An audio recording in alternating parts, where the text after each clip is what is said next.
بنی اسرائیل اپنے دور کی بہت عظیم الشان اور طاقتور قوم ہے۔ اسرائیل یہ حضرت یعقوب علیہ السلام کا لقب ہے، اور آپ کی جو اولاد ہے وہ بنی اسرائیل کہلاتی ہے۔ آپ کی اولاد میں حضرت یوسف علیہ السلام اور پھر آگے ان کی 11 جو بھائی ہیں، ان کو بنی اسرائیل کہا جاتا ہے۔ ان سے 12 قبیلے نکلے تو یہ بنی اسرائیل کہلاتے ہیں۔ اللہ تبارک و تعالی نے بنی اسرائیل کو جو آبائی علاقہ عطا فرمایا تھا وہ ملک شام کا علاقہ کنعان تھا، لیکن جب بکتے بکاتے حضرت یوسف علیہ السلام مصر پہنچے تو وہاں پر اللہ تبارک و تعالی نے آپ کو غلام سے بادشاہت کے درجہ عطا فرمایا۔ وہاں آپ کو درجہ عزیز مصر یعنی کہ بادشاہ کا وزیر خاص بننے کا شرف عطا فرمایا۔ جو وہاں کا بادشاہ تھا وہ بھی آپ کا بڑا معتقد تھا اور آپ پر ایمان بھی لا چکا تھا۔ اللہ تبارک و تعالی نے آپ کو بڑی شان عطا فرمائی، تو آپ نے اپنے بھائیوں کو اور اپنے والد محترم کو بھی اپنے پاس مصر کے اندر بلا لیا۔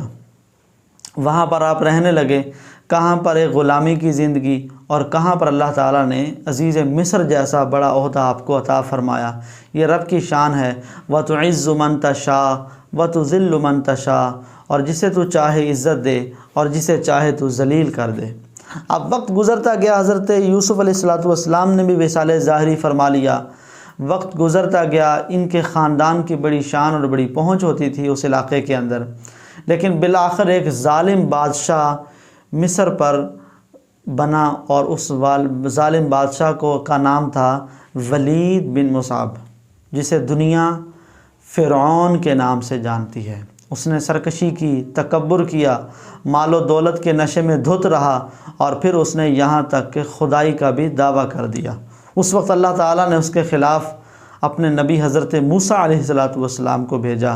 آپ نے اسے تلقین کی اور اسے تکبر سے باز رہنے کے بارے میں فرمایا، اور آپ نے کہا کہ میری قوم یعنی بنی اسرائیل کو میرے ساتھ جانے دو، ان کو آزادی دے دو، لیکن وہ سرکش باز نہ آیا۔ بالآخر آپ نے راتوں رات ہجرت کرنے کا سوچا۔ جب ہجرت کی تو پیچھے سے فرعونیوں کو بھی علم ہوا، وہ آپ کے پیچھے آئے، اور یہاں تک کہ آپ نے دریا پار کیا۔ دریا میں اپنا عصا مارا تو 12 رستے بنا دیے گئے۔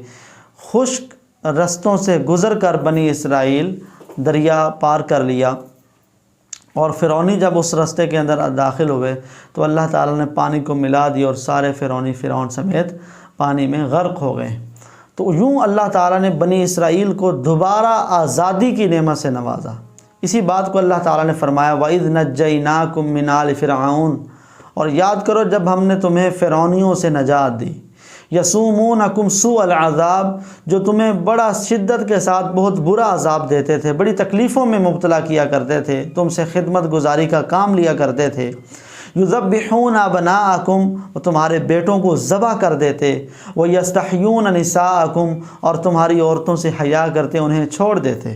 یعنی جو بھی بیٹا پیدا ہوتا اسے ذبح کر دیا جاتا، جو بھی بنی اسرائیل میں۔ اتنی کربناک والے انداز میں انہوں نے یہ زندگی گزاری، لیکن اللہ تبارک و تعالی نے بالآخر بنی اسرائیل کو فرعون کے ظلم اور جبر سے نجات عطا فرمائی، اور فرعونیوں کے ظلم کے چنگل سے چھڑا کر انہیں آزادی کی نعمت عطا فرمائی۔ اب جب آزادی مل جائے پھر کیا کرنا چاہیے؟ پھر اللہ تعالیٰ کا شکر ادا کرنا چاہیے۔ اللہ پاک نے فرمایا لَإِن شَكَرْتُمْ لَأَزِيدَنَّكُمْ، اگر تم میرا شکر کرو گے میں تمہاری نعمتوں میں مزید اضافہ کروں گا۔ لیکن ان لوگوں نے شکر نہ کیا بلکہ ناشکری کی، اور ناشکری بھی ایسی کہ انہوں نے ابھی یہ دریا پار کر کے آگے گئے، آگے دیکھا ایک بستی ہے جو بتوں کو اپنے معبود بنا کر پوج رہی ہے، تو انہوں نے کہا اے موسیٰ یا موسیٰ اجعل لنا الہا کما لہم آلہہ، اے موسیٰ ہمارے لیے بھی ایسے ہی خدا بنا دو جیسے ان کے خدا ہیں۔ یعنی انہوں نے معاذ اللہ بت پرستی کی اجازت مانگی۔ اور جب اللہ تبارک و تعالی نے حضرت موسیٰ علیہ السلام کو تورات عطا فرمائی، اور تورات عطا فرمانے کے لیے آپ علیہ السلام کو کوہ طور پر اپنے پاس بلایا، تو پیچھے سے یہ قوم ایک سامری جادوگر کے چنگل میں پھنس گئی، اور بہت سارے لوگ کفر کے اندر مبتلا ہو گئے۔ تو یہاں پر بھی آپ کو بڑا غضب ہوا کہ لوگ جو ہے وہ ان کو آزادی ملی، اللہ تعالیٰ نے ایمان کی دولت عطا فرمائی تھی، لیکن یہ لوگ مسلسل کفر و شرک کی وادیوں میں گرتے جا رہے ہیں۔ اور جب وہ کتاب آئی تورات شریف، جو کہ آسمانی بڑی 4 کتابوں میں پہلی کتاب ہے، اتنی اہم ترین کتاب جب انہیں دی گئی تو انہوں نے اس کتاب کو ماننے اور اس کے حکم پر عمل کرنے سے انکار کر دیا۔ اب اللہ تبارک و تعالیٰ نے کوہ طور کو ان کے اوپر اٹھا کر ان کے اوپر کر دیا کہ یا تو بات مانو، نہیں تو پھر یہ کوہ طور تم پر گرا دیا جائے گا۔ بہرحال ان لوگوں نے اس وقت تو کہا کہ ہم آپ کی اللہ ہم تیری بات مانتے ہیں اور اس کتاب پر عمل کریں گے، لیکن آہستہ آہستہ انہوں نے اس کتاب پر بھی عمل کرنا چھوڑ دیا۔ جب انہوں نے چھوڑ دیا تو اللہ تعالیٰ نے فرمایا ضربت علیہم الذلۃ والمسکنہ، ان پر ذلت اور غربت مسلط کر دی گئی، ان کو غربت اور ذلت کی موت مارا گیا۔ یہ کیوں ہوا؟ ذالک بما عصوا وکانوا یعتدون، یہ اس وجہ سے ہوا کہ وہ حد سے بڑھ کر گناہ کر کے سرکشی کرتے تھے۔ تو اب جو ہے وہ اس واقعے کو، قرآنی واقعے کو ہم ریلیٹ کر سکتے ہیں کہ اللہ تبارک و تعالیٰ نے ہمیں بھی ملک پاکستان جیسی عظیم الشان نعمت عطا فرمائی۔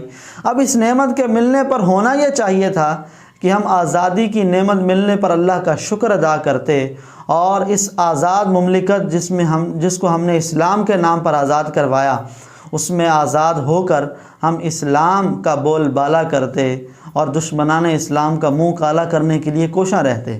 لیکن کیا ہوا کہ ہم مزید گناہوں میں بڑھتے گئے، آزادی کے نام پر شباب اور کباب اور رباب بجاتے رہے، اور بالآخر اللہ تعالیٰ نے وہ دن ہمیں بھی دکھایا کہ آج پاکستانی پاسپورٹ کی وہ عزت اور وہ ویلیو نہیں ہے۔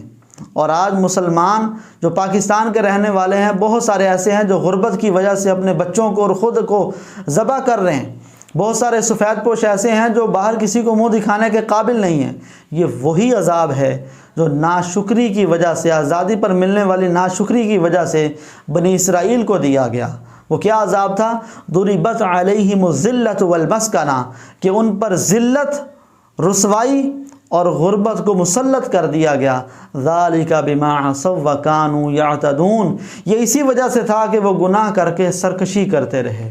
تو اگر ہم گناہوں سے باز نہ آئے، اگر ہم نے اپنے آپ کو للہیت کے لیے، اللہ کی رضا کے لیے خالص نہ کیا اور اسلام پر حاصل ہونے والی عظیم الشان نعمت کی قدر نہ کی، تو یہ نعمت چھن جائے گی، کیونکہ وہ ذات ایسی ہے وَتُعِزُّ مَن تَشَاءُ وَتُذِلُّ مَن تَشَاءُ، اور جسے چاہے تو عزت دے اور جسے چاہے تو ذلیل کر دے۔